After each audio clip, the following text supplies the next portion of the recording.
अमनर बहुत चालाक होता है, तमिल फिल्मों के विलन की तरह। y equal to x cube तो किया, लेकिन अब क्या कर दिया, फाइंड चेंज इन x। अरे उलट दिया, इफ y, और वो भी डिक्रीज फ्रॉम 27 टू 26.73। क्या चालाकी की, चेंज इन y हो रहा था ना, इफ़ x और इंक्रीज डिक्रीज तो चलो अलग बात है, लेकिन अब की तरह चेंज इन x कर दिया इफ़, और y को भी इंक्रीज के बजाय डिक्रीज। ओके जी, y को तो मैं 27 मान लूँगा, dy क्या होगा मेरा, इन दोनों का डिफरेंस, इसमें से इसको माइनस करो 0.27, लेकिन माइनस क्यों ले रहा हूँ, क्योंकि अब बात डिक्रीज की हो रही है। ओके यार, तो अब क्या करेंगे, डेरिवेटिव हम किसका लेंगे, और याद रहे अब हम x नहीं y को 27 ले रहे हैं, dx नहीं dy माइनस 0.27 ले रहे हैं, क्योंकि अब हमें derivative with respect to y लेना होगा।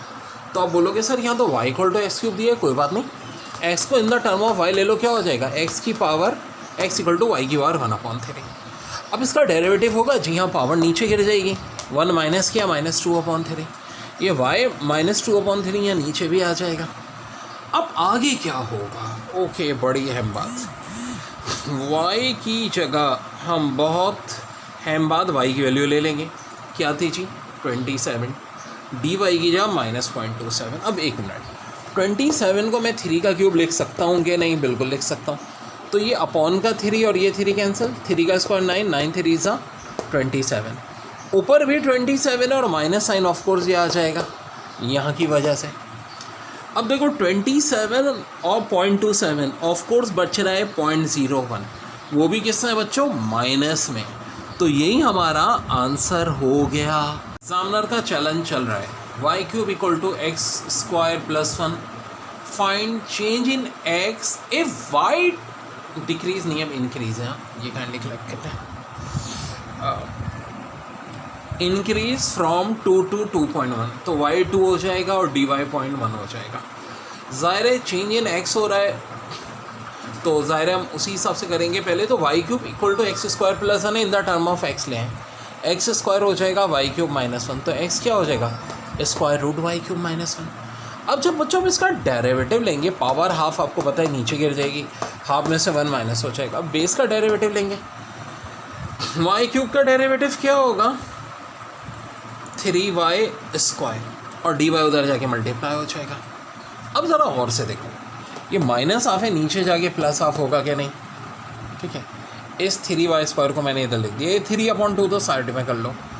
अब y 2 है, 2 पुट कर दो, dy की जगह 0.1 पुट कर दो। 2 का क्यूब 8, 8 माइनस 1 7, लेकिन पावर हाफ का मतलब है √7, यहाँ 2 का स्क्वायर। अब देखो एक 2 और 2 कटेगा कि नहीं, 3 2 सा 6 होता है, 6/√7 इंटू 0.1, ये इसका आंसर है। अब बच्चों जहाँ बोथ ए एंड बी हो वहाँ चौको, चालाकी क्या की उन्होंने, ऑप्शन ए लिखा था, ऑप्शन बी ये था 6√7/7 इंटू 0.1, तो अल्लाह के बंदो कौन सा होगा, ये भी और ये भी, बोथ ए एंड बी। बहुत बार देखो इस चीज़ को ख्याल करो, केमिस्ट्री में भी आ जाता है कि जी स्टैंडर्ड STP वॉल्यूम 22.4 DM3, आपने खुशी में इसको टिक मार दिया, वहाँ एक ऑप्शन ये भी था भाई, तो both A and B correct था। तो इस चीज़ का ख्याल रखा करो। एप्लीकेशन ऑफ डेरिवेटिव का एक और धुआंधार सवाल। अच्छा भाई हाँ सुन लें, इंटीग्रेशन की एप्लीकेशन भी करनी है इंशाल्लाह ताला, कल हमारा ये एंड हो जाएगा। एप्लीकेशन डेरिवेटिव के भी कुछ कराऊंगा, इंटीग्रेशन के भी, और वेक्टर का चैप्टर कल कराना है, जो फिज़िक्स और मैथ्स दोनों के लिए इम्पोर्टेंट है। अब रोज़ा होने की सूरत में स्केजुलिंग क्या होगी ये मैं आपको रात में बताता हूँ बना के। y क्यूब दिया हुआ है x square plus 1, find change in y if x increase from 1 to 1.1। Okay जी, x की वैल्यू 1 है, तो dx क्या हो जाएगा, 1 और 1.1 का डिफरेंस 0.1 हो जाएगा, होगा क्या नहीं। प्रॉब्लम क्या थी, वहाँ y था सीधा साधा। अब बच्चों एग्जामिनर ने चालाकी कर दी, y क्यूब दे दिया, तो इसकी चालाकी का जवाब चालाकी से दो, पावर क्यूब रूट ले लो, y बराबर हो जाएगा एक्स स्क्वायर प्लस 1 की पावर 1/3।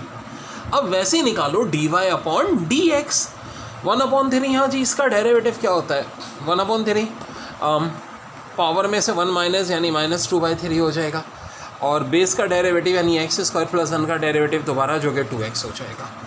ओके, ये -2/3 ऊपर है, तो नीचे आके क्या हो जाएगा, +2/3, होगा कि नहीं? बिल्कुल होगा जी। 2x को 1 से मल्टीप्लाई कर दो, 2x, यहाँ तक सब कुछ हो गया। अब देखो x 1 है क्योंकि 1 से स्टार्ट है और जो डिफरेंस आ रहा है 1 और 1.1 का वो 0.1 है। x की जगह 1 पुट कर दो, dx की जगह 0.1। और देखो ये 1 है ना, 1 का स्क्वायर भी 1 होता है, 1 + 1 2 की बार 2 का पॉइंट। अब देखो एक बात सुनो, FT है, ये नहीं कि हमें कोई ख़ास लेवल तक आंसर लाना है। अब मेरी एक बड़ी ख़ास ट्रिक याद रखो, क्वेश्चन पढ़ते ही ऑप्शन देखो पहले, और ऑप्शन में आप देखो कि ऑप्शन में किस फॉर्म में, हो सकता है इस फॉर्म में छोड़ा हो सकता है इस फॉर्म में छोड़ा हो। वैसे जब ये पेपर में आया था सवाल इस फॉर्म में छोड़ा था, तो थोड़ा सा सॉल्व करना कोई मुश्किल नहीं है। अब अंडरस्टूड सी बात है कि यहाँ भी 2 की पावर है और 2 की पावर कुछ नहीं होती तो 1 होती है। ये 2/3 1 में से माइनस हो जाएगी, 1 में से 2/3 माइनस करो, 2 की पावर 1/3 हो जाएगी। 0.1 को 1/10 लिख सकते हैं, बिल्कुल लिख सकते हैं। और 3/10 का कितना होता है बच्चों? 30 होता है। तो ये आंसर आ जाएगा और इसी फॉर्म में दिया हुआ था आंसर, याद रखो। बहुत इंपॉर्टेंट सवाल, एप्लीकेशन ऑफ डेरिवेटिव का। d1 दिया है t³ + 2t² + 1, डिस्टेंस टू दिया है t² + 5t + 5, ठीक है। कह रहे हैं वेलोसिटी निकालें टाइम 2 सेकेंड पे। पहली बात तो ये कि डिस्टेंस का डेरिवेटिव लो तो वेलोसिटी आती है। वेल डेरिवेटिव कैसे लेते हैं? t³ का डेरिवेटिव 3t², 2t² का डेरिवेटिव 4t, ठीक है जी, होगा कि नहीं? इसी तरह d2 डिस्टेंस का डेरिवेटिव लें, t² का 2t, 5t का 5। अब क्या कहना है कि टाइम इक्वल टू 2 सेकेंड पे दोनों की वेलोसिटी का डिफरेंस देखें, तो t की जगह 2 पुट कर दो यार, 3t² + 4t। यहाँ 2 पुट करेंगे, 2 का स्क्वायर 4, 4 3 12 + 8 20। यहाँ भी ऐसे हो जाएगा 4 + 5 9। तो एक 20 और एक 9 डिफरेंस कितना आ रहा है? 11 आ रहा है बच्चों। तो हमारा आंसर 11 हो जाएगा।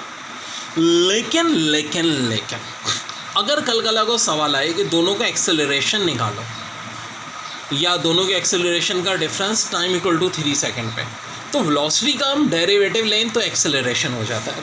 वाल v1 था हमारा 3t², जिसका डेरिवेटिव आ जाएगा 60, 4t का 4। t की जगह क्या पुट करना है? 3 एक्सेलरेशन के वक्त, 6 3 18 + 4 22। और v2 2t का डेरिवेटिव खाली 2 आ जाएगा, जो कि 2 ही होता है। 22 और 2 का डिफरेंस कितना आएगा बच्चों? 20। और यही हमारा आंसर आ जाएगा। मैं इंशाल्लाह कल की वीडियोस भी साथ साथ सेंड कर रहा हूँ बच्चों। जिन बच्चों ने भले ली भी है कल की क्लास वो ना देखें, जो बच्चे आ जाएँ वो देख लें उनको। डेरिवेटिव का पहला सवाल, f(x) दिया हुआ है x³ - 9x² + 15x + 3, ठीक है जी। अब इस टाइप के सवाल में या तो रिलेटिव मैक्सिमा पूछते हैं या मैक्सिमा पूछते हैं, दोनों में बहुत फ़र्क है। एक वर्ड है रिलेटिव मैक्सिमा, एक मैक्सिमा। इसी तरह एक रिलेटिव मिनीमा या खाली मिनीमा। खैर एक काम तो लाजमी करना है, f'(x) बोले तो डेरिवेटिव निकाल के उसको 0 के इक्वल। x³ का डेरिवेटिव 3x² - 9x² का -18x + 15x का +15 = 0। अब यहाँ से 3 कॉमन ले लो, आ जाएगा, बिल्कुल आ जाएगा जी। x² - 6x + 5 = 0। यहाँ से x की 2 वैल्यूज़ आ जाएंगी, 5 और 1। अब देखो शॉर्ट ट्रिक क्या है कि हमेशा जो ये छोटी वाली वैल्यू होती है मैक्सिमा होगी, बड़ी वाली मिनिमा होती है। तो ये मैक्सिमा आ गई। ओरिजिनल मेथड क्या था कि हमें f'(x) निकालना था। कौन सा है लेकिन ये रिलेटिव मैक्सिमा, ठीक है। मैक्सिमा क्या होता है अभी बता रहा हूँ। f'(x) निकालना का मतलब है इसका सेकंड डेरिवेटिव। x² - 6x + 5 का सेकंड डेरिवेटिव होता है 2x - 6। अब जो 2 वैल्यूज़ x की आई हैं 5 और 1, पहले 5 पुट करो, आपका 4 आ रहा है जो कि >0 है, मिनिमा हो जाएगा। फिर 1 पुट करो, -4 आ रहा है जो <0 है, मैक्सिमा हो जाएगा। होगा कि नहीं? ठीक है, तो ये करने की ज़रूरत नहीं स्टेप। याद रखो जब भी छोटी वैल्यू आती है वो मैक्सिमा, बड़ी वाली मिनिमा। मगर कौन सी? रिलेटिव मैक्सिमा और रिलेटिव मिनिमा। अब मैक्सिमा और मिनिमा क्या होती है बता रहा हूँ। अब अगर आप x की वैल्यू 1 इधर पुट कर दोगे तो वो आ जाएगी खाली मैक्सिमा, या x की वैल्यू 5 इधर पुट कर दोगे तो आ जाएगी मिनिमा। x की वैल्यू 1 है, ये हमारी रिलेटिव मैक्सिमा। ठीक है बच्चों, बहुत सारी शॉर्ट ट्रिक्स हैं एप्लीकेशन ऑफ डेरिवेटिव में भी। नेक्स्ट में आपको अगली वीडियो में बताया। Normal to given curve is parallel to x axis if. अब ये एक थ्योरेटिकल MCQs है भाई, जो याद रखने वाली है। इक्का दुक्का ऐसी बोर भी आती हैं लेकिन पेपर में बड़ी अहम होती हैं, ठीक है। तो इसका रिजल्ट होता है dx/dy = 0। ओके मेरे बच्चों, अब ये कुछ आप बोलोगे सर ये तो ट्रिग्नोमेट्री है, बता रहा हूँ, बिल्कुल ये ट्रिग्नोमेट्री है, लेकिन ये ऐसे डेरिवेटिव भी आ जाते हैं सवाल। क्या मतलब, sine inverse x plus sine inverse minus x zero है, cos inverse x plus cos inverse minus x zero है, यानी आपके लिए ऑलराउंडर हो गए। ट्रिग्नोमेट्री में भी आ सकते हैं, डेरिवेटिव में भी। कैसे बता रहा हूँ, tan inverse x plus tan inverse minus x minus जो है ये पाई के बराबर होता है। Cot inverse x plus cot inverse minus x ये पाई के बराबर होता है। Sec inverse x plus sec inverse minus x ये ज़ीरो के बराबर होता है। Cosec inverse x plus cosec inverse minus x ये भी ज़ीरो के इक्वल होता है। तो मेरे पारे बच्चों एक बात सोचो, ये 4 फार्मूले ज़ीरो के इक्वल हैं, 2 फार्मूले पाई के इक्वल हैं। पाई क्या होता है, कांस्टेंट नंबर होता है, और हमें पता है कांस्टेंट नंबर का डेरिवेटिव क्या होता है, ज़ीरो। ज़ीरो का डेरिवेटिव भी ज़ीरो होता है, बता रहा हूँ। एग्जाम में यही सवाल इस तरह आ गए थे कि जो पहला फार्मूला है इसका डेरिवेटिव पूछ लिया था एनईडी के टेस्ट में, तो क्या होगा, ज़ीरो। ये जो तीसरा वाला फार्मूला है ये दाऊद के टेस्ट में पूछा था डेरिवेटिव, चौथे वाले का नस के टेस्ट में, और आखिरी वाले का फास्ट के टेस्ट में। तो इनमें से किसी का भी डेरिवेटिव हो, जो फार्मूले ज़ीरो या किसी कांस्टेंट नंबर के इक्वल होंगे उनका डेरिवेटिव भी हमेशा क्या होगा बच्चों, ज़ीरो ही होगा।